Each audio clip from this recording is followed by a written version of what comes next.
to prove his profession a sham, but things had just got personal. And he'd been good, she ruefully conceded. She'd expected to imagine and manufacture a past life.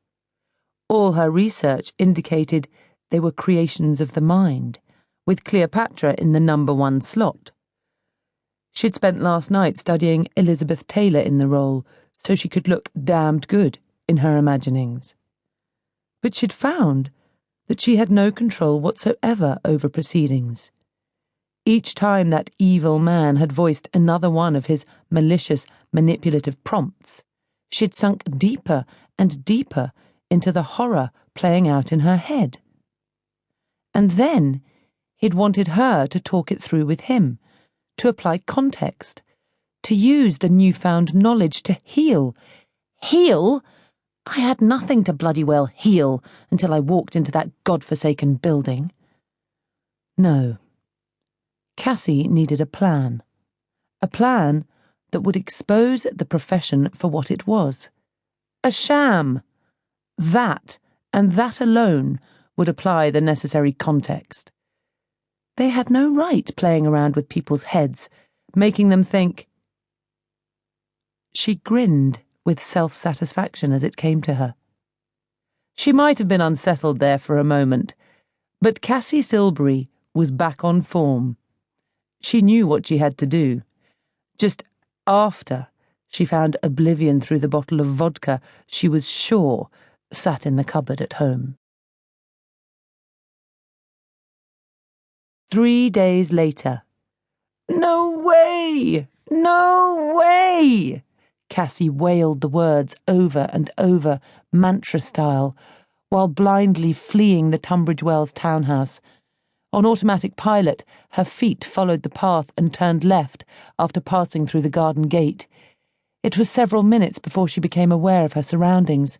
A park, a bench. She let herself collapse onto the bench and sat, stunned. Several more minutes passed before she allowed herself to think. And then it was to reflect. Things hadn't gone quite to plan. It had been so simple. Another past life regressionist planting a different past in her mind.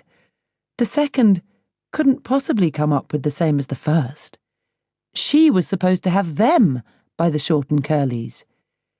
She let out a hysterical laugh at the question that flashed into her head. So, Cassie Silbury, what did you do in a past life to deserve this?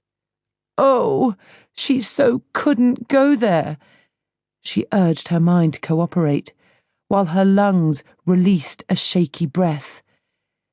Cassie knew there was a perfectly rational, non-crackpot explanation for the two past life stories matching. Exactly. She just had to find it. She groaned, hardly sparing a glance at the jogger who found an extra burst of speed to lurch past her in a widened berth. Concentrate, Cassie. She shuffled awkwardly in her seat for several long moments before... enlightenment. Oh, it was a blessed fanfare-playing moment. Of course, she laughed delightedly, before shaking her head quickly. She'd never believed it, not for a minute. It was so simple, the conspiracy theory. She'd come across enough of them in her work to know one when she saw one, and the NAPLR, National Association of Past Life Regressionists, she couldn't help the snort, knew she was doing the piece, and they also knew her style. They would have known she'd go to another practitioner.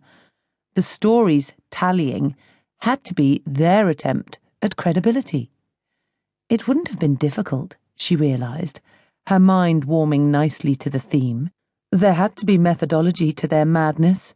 The evil little people had, after all, studied past life regression, and had qualifications on their walls to prove it.